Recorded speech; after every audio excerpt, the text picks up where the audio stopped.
যখন আমি অর্থনৈতিক সমিতির সাধারণ সম্পাদক ছিলাম 1991 সালের কথা আমি বলছি।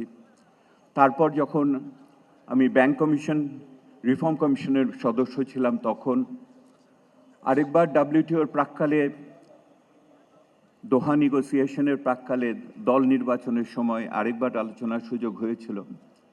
এবং সর্বশেষ আমার 2002 সালে উনি যখন প্রধানমন্ত্রী ছিলেন, দেশের যখন প্রাকৃতিক গ্যাস ব্যবহার করার জন্য একটি জাতীয় কমিটি তৈরি হয়েছিল, সেই কমিটির সদস্য আমি যখন ছিলাম, তখন একটি ক্যাবিনেট সাব কমিটির মিটিংয়ে ওনার সাথে আমার অত্যন্ত তাৎপর্যপূর্ণ একটি আলোচনা হয়েছিল, যা হয়তো জাতীয় ইতিহাসের নীতি নির্ধারণের এবং প্রাকৃতিক সম্পদ ব্যবহারের ক্ষেত্রে একটি মাইলস্টোন হিসেবে আছে।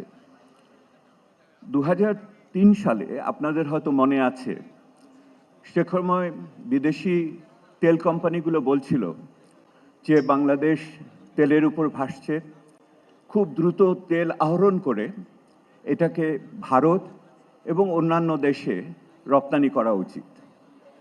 একই সময় তৎকালীন বিরোধী দলীয় নেত্রী, প্রাক্তন পতিত প্রধানমন্ত্রী, উনি বলছিলেন 50 বছরের গ্যাস রেখে বাকিটা আমরা নিরাপদে রপ্তানি করতে পারব। সেই সময় তৎকালীন সরকার একটি জাতীয় কমিটি স্থাপন করেন এবং আমার সৌভাগ্য হয়েছিল তার সদস্য হওয়ার।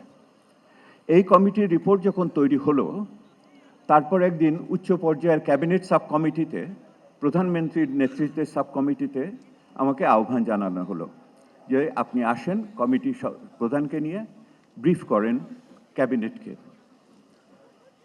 আমাদের কমিটির প্রধান সচিব আজিমউদ্দিন সাহেব বলা শুরু করলেন। উনি কিছুক্ষণ বলার পরেই সাইফুর রহমান সাহেব বললেন, দেবপ্রিয়কে কিছু বলতে বলেন। আমি বলা শুরু করলাম। 1 মিনিট কি 2 মিনিট আমি বলেছি। প্রধানমন্ত্রী আমাকে থামিয়ে দিয়ে প্রশ্ন করলেন। আমি প্রশ্ন শুনে অবাক হয়ে গেলাম, এত তীক্ষ্ণ প্রশ্ন। উনি আমাকে জিজ্ঞেস করলেন, আপনি বলছেন তাহলে 50 বছরের গ্যাস নাই? আমি একটু হতচকিত হলাম। আমি বললাম, মাননীয় প্রধানমন্ত্রী, একসাথে বাংলাদেশের 50 বছরের গ্যাস নাই।